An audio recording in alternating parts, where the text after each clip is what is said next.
కడప జిల్లా బ్రహ్మంగారిమఠ మండలం కమ్మవారిపల్లి గ్రామంలో గత కొన్ని రోజులుగా జరుగుతున్న వారసత్వ భూ సమస్యలపై నిన్న చేసిన ఆరోపణని ముద్దు కృష్ణమనాయుడు తీవ్రంగా ఖండించారు. దేశవంచ రెవెన్యూ గ్రామంలో సర్వే నెంబర్ 818, 819 పొలం అంతా కూడా తన పూర్వీకులకు సంబంధించిందని, అనవసరంగా దీన్ని రాజకీయంగా తనను దెబ్బతీయడానికి తప్పు వేరేది కాదని ఆవేదన వ్యక్తపరిచారు. తెలిసిన సర్వే నెంబర్లో తన పెద్దవాళ్ళని 4 తరాల నుండి 14 మంది భౌతిక కాలనీకరణం చేసుకుంటూ ఉన్నామని, అలాగే సమాధులు నిర్మించుకొని ఉన్నామని అన్నారు. భూమి పుట్టినప్పటి నుండి ఈ రోజు వరకు మేము మా వాళ్ళనే ఈ భూమిలో కరణం చేసుకుంటూ ఉన్నాం. కానీ 2019 నుండి మా గ్రామంలో వైసీపీ వాళ్ళు రాజకీయ కక్షలతో దౌర్జన్యంగా 4 తరాల నుండి తమ స్వాధీనంలో ఉన్న పొలాన్ని ఆక్రమించుకునే ప్రయత్నం చేయగా అప్పుడు మేము చట్టపరంగా వెళ్లి నిలుపుదల చేయటకు వెళ్తుండగా కాపు కాచి గాయపరిచారని, మళ్లీ తనపైన హత్య నేరం మోపారని తెలిపారు. తన అన్న సమాధిని ధ్వంసం చేసిన వారిపై కోర్టు నుండి కేసు కూడా నమోదు చేపించడం, మళ్లీ గత కొన్ని రోజుల నుండి మా స్వాధీనంలో ఉన్న భూమిని అక్రమంగా దౌర్జన్యంతో ఆక్రమణ చేసేదానికి చెట్లు పీకి వేయడం, చదును చేయడం లాంటివి చేయడానికి ప్రయత్నం చేస్తున్నారు. గ్రామంలో ప్రశాంతత లేకుండా చట్టాన్ని తమ చేతిలోకి తీసుకుని వాళ్ళ ఇష్టం వచ్చినట్లు వ్యవహరించడమే కాకుండా ఆరోపణ చేయడం కాదని, ఏమైనా ఉంటే ఆధారాలతో నిరూపించమని కోరారు. నా పేరు కొమ్మినేని సుబ్బయ్య, కంబవారిపల్లె మఠం మండలం. కానీ ఈ మాధవ నాయుడు బాగా స్నేహితంగా ఉన్నాం మేము. ఇంటిమ్మడిండే కొద్ది రోజులు పోయినాక అయ్యా పాస్బుక్కి జీలగలు తెచ్చుకోవాలా అని తీసుకుపోయాడు. నాకు చదువు రాదు. ఆ జీలగలు తీసుకుపోయి కొట్టేపించుకొని తెచ్చిచ్చుడు. నా చదువు నేను చూసుకోలే. కొద్ది రోజులకు ఇట్లా చూపించిన, అయ్యా ఇదేంటి కొట్టేసిందే అన్నాడు. అదే ఆ సర్వే నెంబర్లో మాది ఇండ్లు ఉంది. ఆ ఇండ్లు ఉన్నప్పుడు పొలంలో మాకు లేకుండా పోద్ది, పొలంలో ఉండాలగా. అదే నాకు తెలిసింది. నా పేరు పుల్లయ్య, కొమ్మినేని పుల్లయ్య, బి కమ్మవారిపల్లె మఠం మండలం. మాది పాస్బుక్ కనీసం 4 నాయనగారు ప్రతి ఒక్కరికి పాస్బుక్లో మాకు భూమి ఉంటే, ఈ పాస్బుక్లో భూమి ఏ అధికారి మాకు లేదని కొట్టేసిండో చెప్పాలి. మాకు ఏ అధికారి మాకు లేదని ఎందుకు కొట్టేసిండో వాళ్ళు మాకు ఎవరిని చెప్పాలా. ఊరికి తీసుకుపోయి కొట్టేసి వాళ్ళు ఇష్టం వచ్చినట్టు వాళ్ళు భూములు వాటిలో ఎక్కించుకొని మాది ఉండాలి మీకు లేదు అని అంటే అది ఉపయోగం లే. ఇది ఏ విధంగా కొట్టేసిందో మాకు ఎప్పుడు వీళ్ళ కాడికి ముందు పాస్బుక్లు వచ్చాయి. వీళ్ళు ఎందుకు కొట్టేసి చెప్పాలా. ఇప్పుడు మా కనీసం నా పెళ్ళి 40 సంవత్సరాల అంచంలో ఈ పాస్బుక్ వచ్చింది. వీళ్ళందరూ ఇటీవల ఈడ మార్చినాడు ఆడ మార్చినాడు అని చెప్తే ఎట్టది ఎట్లా నీకుదు. ఎంగరవునా మాధవ అది ఆపొద్దు కూడా ఇంకొకరు ఉండేది. వాళ్ళు కేసు పెట్టమంటే అప్పుడు వద్దులే, మామూలుగా మేము అన్నం కూకొని మాట్లాడుకొని సర్దుకుందామన్నారు. అది మళ్ళీ వదిలేసి మళ్ళీ పెట్టేసిండు. అదే నేను మామూలుగా నేను ఆ మాసికి ఎల్ఐసి కట్టా అంటే 4 బాండ్లు కూడా కట్టినా. నాకు ఆ మాసి మీద కేసు పెట్టామనేది నన్ను అది అడగలే. ఆ 4 బాండ్లకు నాకు డబ్బులు కూడా వేయలే. పొలం అంటే ఇది సార్ మామూలుగా 10 దాంట్లో అందరి బొక్కల్లో ఉంది. ఇప్పుడు లేకుంటే ఎట్ట బొక్కల్లో ఎక్కించరు. ఇప్పుడు అందరికీ ఊరే ఉన్నాం. నీకు ఒకరికి అంటే నీకు అది నువ్వు ఏదో చేసుకోవడం ఎక్కించుకునేది అనేది ఉంటుంది. ప్రతి ఒక్కరికి ఉంటుంది. మా తల్లిదండ్రులు 4 అందరికీ, మా కూడా మా పిల్ల కూడా మా నాయనకు మేము 2 కొడుకులేదు, 2 పాస్బుక్లో ఉండదు. అది పత్రికేయులకు మనవి.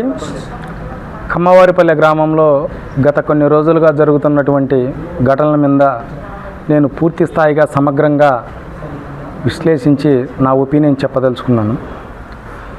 2019లో 818, 19 సర్వే నెంబర్లు అనేటివి మా మీద అటాక్ చేసి మా వాళ్ళ సమాధులు, మా వాళ్ళ ఉన్న వేప చెట్లు, మమ్మల్ని దారి మా సమాధుల్ని, ఇది ఆనాడు నేను ఒక్కడిని వెళ్తుంటే నా మీద 16 మంది కలిసి నా మీదే అటాక్ చేసి రాజకీయంగా నా మీదే 307 కేసు కట్టినరు.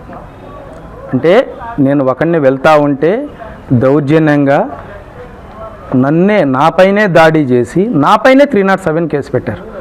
ఆనాడు నేను గౌరవ హైకోర్టుకు వెళ్ళి అప్పుడు కోర్టు క్వాష్ వేసుకొని నా మీద పెట్టిన అక్రమ కేసు అని చెప్పి నేను స్టే తెచ్చుకోవడం జరిగింది. తర్వాత 2019 వరకు ఎవరి భూముల్లో వాళ్ళు ఉన్నారో, ఎవరి దాంట్లో వాళ్ళు ఉన్నారో బాగానే ఉంది. అప్పటి వరకు మా పెద్దోళ్ళు ఉన్న మా అన్నగారి సమాధులు కూడా ఉన్నాయి. అక్కడ సమాధులను మన హిందూ సాంప్రదాయంలో ఎంత దేవాలయాల కంటే గొప్పగా భావించే చనిపోయిన వాటిని కూడా వదలలేదు ఈ దుర్మార్గులు. చనిపోయిన వారిని కూడా వదలకుండా వాళ్ళ ఆనవాళ్ళు కూడా లేకుండా చివరి జ్ఞాపకార్థాలు కూడా లేకుండా చేసిండ్రు. దానికి మేము అప్పట్లో న్యాయ పోరాటం చేసి ఆ సమాధి పగలగొట్టింది వాస్తవమేననేసి గౌరవ కోర్టు నుంచి తీసుకొచ్చి కేసు కట్టేయడం జరిగింది. దగ్గర 100 సంవత్సరాల అటు ఇటుగా ఎప్పటి నుంచి కూడా వాళ్ళ భూములు వాళ్లకు, మా భూములు మాకు ఉన్నాయి. అక్కడ రోడ్డు దక్షిణం వైపున వాళ్ళు సాగు చేసుకుంటున్నారు, ఉత్తరం వైపున మేము చేసుకుంటున్నాం. మాలో ఒక నెంబర్ వాళ్ళకిచ్చి వాళ్ళ నెంబర్ మేము తీసుకొని ఉన్నాం. వాళ్ళ నెంబర్ దాంట్లో మా వాళ్ళను 14 మందిని పైచిలకు బూడ్చుకుంటూ వచ్చిండ్రు. ఎప్పుడూ సమస్య రాలేదు. సమస్య అంతా వచ్చింది గత వైసీపీ గవర్నమెంట్లో నుంచి మా మీద కక్షగట్టి ఒక రిటైర్డ్ అయ్యే తహసీల్దార్ సుబ్బరామయ్య గారి చేత వాళ్ళ అక్రమ ఆన్లైన్లు చేసి మేము వచ్చేసి ఒకటే చేసినాం. మా పెద్దోళ్ళు కదా ఫోర్ ఫాదర్స్ది, దాన్ని మనమేముందులే మా అబ్బగారు అందరూ ఉండరు, దాన్ని బొక్కలగడ్డ జోలికి ఎవడు పోతలే శ్మశానందిలే అనుకున్నాం. దానికి కూడా వీళ్ళు దౌర్జన్యానికి దిగినరు. దాంట్లో వచ్చేసి 8 మంది వాటాల్లో మా అబ్బ ఒకరైతే, మా అబ్బగారు మళ్ళా 4 అయితే, 4లో మేము 3. కేవలం దీన్ని రాజకీయ కక్షంతో తప్ప వేరేది ఏదీ కాదు. మేము టీడీపీ అని చెప్పి ఆనాడు 2019లో మా మీద ఏకదాటిగా మమ్మల్నే దాడి చేసి మాపైనే అక్రమ కేసులు పెట్టి 307 అటెంప్ట్ మర్డర్లు. దాని మానసిక క్షోభతో తర్వాత మా అమ్మగారు 2020 జూన్ 18న చనిపోవడం జరిగింది. అప్పటి నుండి మమ్మల్ని బూడ్చుకొని లేదు. అంతకు ముందు వరకు ప్రతి ఒక్కరిని మా వాళ్ళను ఫోర్ ఫాదర్స్ వాళ్ళందరినీ అక్కడే బూడ్చుకొని ఉన్నారు. కావాలంటే ఊర్లోకి రాండి, దాని పేరు తూర్పు మిట్ట అంటారు. అది ఎవరు బూడ్చుకుంటా అన్నారు, ఎవరు సాగు చేస్తా అన్నారు. భూమి పుట్టిందే తప్ప ఈ రోజుటికి భూమి సాగు చేయలేదు. అటువంటి దాన్ని మేము ఇచ్చిన నెంబర్ని ఆ పక్కకు పోయి ఎంజాయ్ చేసుకుంటున్నారు. ఈ పక్క మేము బూడ్చుకున్న దానికి కూడా వచ్చిండ్రు. ఇది ఎక్కడ కేవలం రాజకీయ కక్షతో తప్ప వేరేదేమీ కాదు. ఇప్పుడు అన్నగారు ఎవరో అడిగారు వాళ్ళ పేరు మీద ఏదో ఆన్లైన్ వేసి, మేము గౌరవ హైకోర్టుకి వెళ్ళి ఉన్నాం. హైకోర్టుకు వెళ్ళిన తర్వాత హైకోర్టు వాళ్ళ ఆన్లైన్ను క్యాన్సిల్ చేసేసింది. క్యాన్సిల్ చేసిన తర్వాత ఎవరి టైటిల్స్ ఉంటే వాళ్ళకనేసి చెప్పారు. అది హైకోర్టు కూడా ఆర్డర్ కూడా వచ్చింది. వాళ్లకు తెలుసు ఆ విషయం. వాళ్ళు చట్టపరంగా పోయి తెచ్చుకోమనండి. వాళ్ళకుంటే వాళ్ళకు వస్తుంది, మాకుంటే మాకు. కానీ దౌర్జన్యంగా ఈ దినమునకు వాళ్ళకి రికార్డు లేదు. వాళ్ళు దౌర్జన్యంగా ఏయో పాత ఆన్లైన్లు చూసి మాది ఉండాది, మాది చేసినారన్నారు. గౌరవ హైకోర్టుకు ముందు మేము లోకల్ కోర్టులో కేసు వేసి ఉన్నాం. లోకల్ కోర్టులో మాకు ఆర్డర్ రాలేదు. అప్పుడు రాలేదు. ఆ కోర్టు ఎందుకు ఎన్ని రోజులైనా వగదెగట్లేదు, హైకోర్టు డైరెక్షన్ తీసుకొని వెళ్ళాలని మేము అనుకున్నాం. నేను కోర్టు ఎన్నిక కోసి తీసుకుంటే వాళ్ళు కేసు గెలిచినట్ట, వాళ్ళు కేసు వెళ్ళి మళ్ళీ మా మీద ఆర్డర్ తీసుకొచ్చే వాళ్ళకి ఆర్డర్ వచ్చినట్టు. నేను ఎన్నిక తీసుకుంటే వాళ్ళకి ఆర్డర్ వచ్చినట్టు ఏంటిది? ఇది హాస్యాస్పదము, చాలా శోచనీయం. ఇది ఆ విషయం గుర్తుపెట్టుకోవాలి. మా దగ్గర 4 పేపర్లు ఉన్నాయి, 10 మంది మనుషులు ఉండరు, మేము ఏది చేస్తే అది అనేసి. ఊర్లో ఎంత అలిగేషన్లు చేసేది వాళ్ళే చేసేది అలిగేషన్లు. వాళ్ళకు నచ్చితే ఒక లెక్క, నచ్చకుంటే ఒక లెక్క. మా వాళ్ళంతా ఎడ్యుకేటెడ్, మాకంత అవసరం లేదు. వీళ్ళేదో రాజకీయంగా మసిగుడ్డ పూసి మా మీద బేసి మాటికి నన్ను వ్యక్తిగతంగా టార్గెట్ చేయాల్సిన పనే లేదు. వాళ్ళట నన్ను వ్యక్తిగతంగా టార్గెట్ చేస్తే నేను వాళ్ళను వ్యక్తిగతంగా టార్గెట్ చేయాల్సి ఉంటుంది. కేవలం రాజకీయంగా 2019 నుంచి 24 వరకు మమ్మల్ని అనేక రకాలుగా ఇబ్బంది పెట్టిండ్రు. మా సమాధుల్ని కూలగొట్టేసిండ్రు. అక్కడ ఉన్న మా ఆధీనంలో అప్పటి నుంచి ఉన్న పొలాలను చేసిండ్రు. ఈ పొద్దు మళ్ళీ ఏం లేకపోయినా 10 మంది మనుషులు తాగుడు బోతలను తీసుకొని అక్కడ ఉన్న చెట్లను పెకలించేసి మొత్తం గత వారం 10 రోజుల క్రితం నుంచి మేము ఉండేది 4, వాళ్ళు ఉండేది సంబంధం లేని వాళ్ళు కూడా, దీంట్లో హక్కుదారులు కూడా కాదు. వాళ్ళకి ఏం కావాలా? ఎంటర్టైన్మెంట్ కావాలా? ఊర్లో గొడవ అనేది ఏదో ఒక గొడవ ఉండాలా, వడ్డీకి డబ్బులు ఇవ్వాలా, ఆ చేసినోడు పోవాలా. అది తప్ప వేరే ఉద్దేశమే కాదు. ఈరోజు మళ్ళీ కూడా పూర్తిగా ఊర్లో అలిగేషన్లు లేపేది ఎవరో పోలీసులకు తెలుసు, ఊర్లో వాళ్ళకు తెలుసు. ఒక పేరని చెప్పాల్సిన పని. ఆ ముఠాకు మొత్తం సాయంత్రంకు గొడవ లేనిది వాళ్ళకి నిద్ర పట్టదు. ఎందుకు? ఎంటర్టైన్మెంట్ కావాలా, ఎవడో ఒకడు మనకు రావాలా. దానికి తోడుగేంది, మఠంలో 2-3 బ్రోకర్లు ఉండరు. ఏ పల్లెటూరులో ఏ సమస్య జరిగితే మనకేం జరుగుతుందా, మనకి ఏ లెక్కలు వచ్చాయా అనేది తయారైపోయిండ్రు. ఇది ఈ విధంగా కాకుండా గ్రామం ప్రశాంతంగా ఉండాలంటే వాళ్ళు దిగాల్సిన పని లేదు, మేము దిగలేదు కదా. రికార్డు టైటిల్ డిసైడ్ చేసుకోమనండి. వాళ్ళకు వస్తే వాళ్ళు, మాకు వస్తే మేము.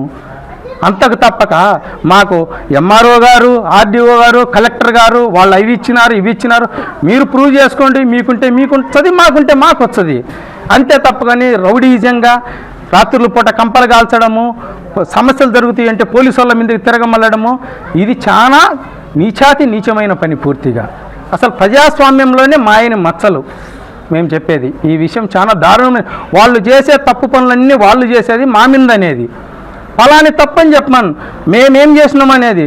ఏదో 420 అనే మాట అన్నాడు అనేసి, అసలు మొదటి 420 శ్రీధర్ టైంలో నుంచి చేసిన ప్రతి ఒక్క నేరాలు వాళ్ళవే, క్రిమినల్ నేరాలు. 778, 79, 80, 63లో రాసింది మాదాల సుబ్బయ్య, అందరికీ చేసింది అతనే. మొత్తం ఎకరా 16 సెంట్లు 60 సెంట్లు ఉన్నదాన్ని 11 ఎకరాలు చేసింది ఆయనే. ఆర్ఎస్ఆర్ మండల ఆర్ఎస్ఆర్నే చేసిండ్రు శ్రీధర్ టైంలో. మా పెద్దోళ్ళకు ఉన్న వాటాల్లో ఏయో బుక్కులు కొందరు తీసుకున్నారు, వాటాల్లో కొందరు తీసుకోలేదు. మంచిగా ఏదికో జీలగలకు కావాలని ఈ మాధవ, టీచర్ రమణ ఇల్లు తీసుకొని పోయి దిద్దుకొని వచ్చిండ్రు. ఒక పుస్తకంలో రౌండప్ చేయాలంటే దానికి ఒక ప్రొసీడింగ్ ఉండాలా, ఒక రూల్ ఆఫ్ రెవెన్యూ ఉండాలా. అవి ఏమీ లేకుండా మేము 10 మంది ఉండం, మేము చెప్తే సరిపోతుంది అనుకుంటే అది కరెక్ట్ కాదు. మాకు హక్కు లేకుండా ఉంటే మా 4 తరాల నుంచి మేము ఎందుకు బూడ్చుకుంటున్నాము? ఊర్లో కనుక్కోండి. మేము బూడ్చుకోలేదంటే మేము ఆ భూమిని వదిలేసుకునేదానికి కూడా మేము సిద్ధమే. మా సవాళ్ళను వాళ్ళు స్వీకరించుతారేమో చెప్పండి. ఒక మనిషి చనిపోతే ఒక యజమాని, ఒక రెంటెడ్గా ఉండే వ్యక్తి అంత్యక్రియలు చేసుకునేదానికి కూడా అనుమతి ఇయ్యడు. అటువంటి వ్యక్తి చనిపోయిన వాళ్ళను 14 మందిని మా దాంట్లో మాకు హక్కు లేకుంటే మేము ఎందుకు బూడ్చుకోగలుగుతాము? ఆ విషయాన్ని వాళ్ళు గమనించాలి. ఏదో 10 మంది ఉండం కదా, మనం ఏమనుకున్నా జరుగుతుందిలే, ఏదైనా మనం కట్టగట్టుకొని అంతా పోయి చెప్తే సరిపోతుందిలే లేని బొట్లని. నన్ను రాజకీయంగా తప్ప వేరే ఉద్దేశంతో కాదు, దాంట్లో 100 సెంట్లలో 1 సెంటు కూడా రాదు నాకు. అనవసరంగా నా మీద ఎందుకు టార్గెట్ చేయడము? అట్లా టార్గెట్ చేయాలంటే అది వేరే విషయం, వ్యక్తిగతంగా దూషణలకు. అంటే పూర్తి వాస్తవాలు మీకు తెలుసు, నాకంటే ఎక్కువ. 1900 మా బాబాయ్లకు 95 బుక్కులు వచ్చినప్పటికి నేను పిల్లోళ్ళని, మాకెట్ట తెలుసయ్యా? చేసేది మొత్తం నీచమైన పనులు మీరు, మళ్ళీ అవన్నీ రిటర్న్ మమ్మల్ని అనేది. ఇది ఎంతవరకు కరెక్ట్ కాదు. ఇప్పటికైనా కూడా మేము చెప్తున్నాము, ఊర్లో సమస్యలు పెట్టేది మీరు, 10 మంది మనుషుల్ని వేసేది మీరు, శాంతి భద్రతలకు వికాసం కలిగించేది మీరు. మేము ఎక్కడే కానీ ఎప్పుడే కానీ లా అండ్ ఆర్డర్లో ఎక్కడైనా ఎంక్వైరీ చేసుకోండి. మేము తప్పు చేసినామంటే మేము దేనికైనా సిద్ధం. మేము చేసిన తప్పును కూడా ఒప్పుకుంటాం. నా జీవితంలో నేను చేసింది ఒకే తప్పు, మిగిలింది నేను ఏ రోజు ఎక్కడ తప్పు చేయాలి. ఒక తప్పును చేసిన దానికి 99 తప్పులు చేసిన అంటే కాదు. నేను ఒక తప్పు చేస్తే మీరు 10 తప్పులు చేసుకుంటా వచ్చిండ్రు.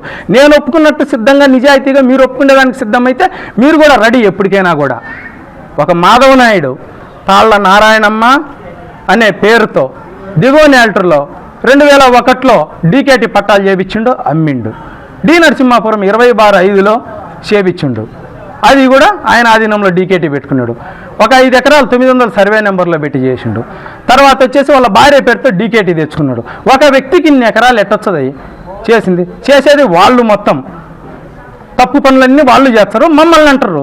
సరే, నువ్వు ఈ పని చేసినావు అనే మాటను మాటికి ఆ మాటలు, నువ్వు ఈ మాటను నేను ఒక్కటే మాట మీ మీడియా సాక్షిగా చెప్తున్నా, నువ్వు పలాంది చేసినావు అని చెప్పి నేను పలాంది ఓకే, నేను తప్పు చేసింటే నేను ఒప్పుకుంటా. నిన్న బాలయ్య ఏదో ఒక మాట అన్నాడని తెలిసింది. ఏమన్నాడని? ఆయన ఇల్లునేదో మేము ట్యాక్స్ రసీదు అవన్నీ ఉంటాయి. నేను ఇప్పటికి చెప్తున్నా బాలయ్యకి ఒకటే మాట, నువ్వు ఎక్కడో నీ ఇంటి జోలికి మేము రాలా. నీ ఇల్లే కాదు, 811లో ఉండే ఎవరిళ్ళ జోలికి మేము పోలా. నా ఇల్లు నేను చూసుకుంటున్నా. నా ఇల్లు నేను వాస్తు బాలేక నేను పడగొట్టుకుంటున్నా, కట్టుకుంటానో, ఉంచుకుంటానో, పోగొట్టుకుంటానో నాకు తెలుసు. నీ ఇంటి జోలికి నేను రాలా. నువ్వు ఎవడో చెప్పిన మాటలని నువ్వు ముందుకొచ్చి చెప్పినావు. నేను ఇప్పటికీ నేను ఒకటే సవాల్ చేస్తాడా, నీ ఇంటిని నేను ఏదైనా చేసినాను పలాందని నువ్వు రుజువు చేయి.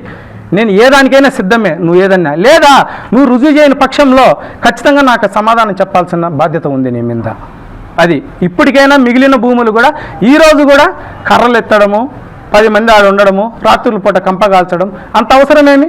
మీ పేరు మీద లేదు, మా పేరు మీద లేదు. టైటిల్ ఎవడో డిసైడ్ చేస్తారు. నీకు నచ్చితే నువ్వు కొట్టువో, నాకు నచ్చితే నేను పోతా. మీకంత దౌర్జన్యం చేయాల్సిన అవసరం ఏముంది? మీరు దౌర్జన్యాలు చేసి, మీరు అల్లలు చేసి ఊరిలో ఒకరిని ఊరు ఇడిపించేసిండ్రు. మొత్తం ఎంత కావాలో అంత చేసి ఊరిని ఇడిపించేసిండ్రు.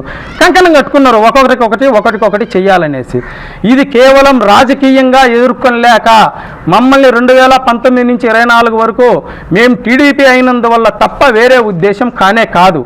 ఎక్కడే కానీ మేము ఇది పలానా తప్పు చేసినామని మీ మీడియా సాక్షి మూలకంగా దీని తర్వాత అయినా అడగండి.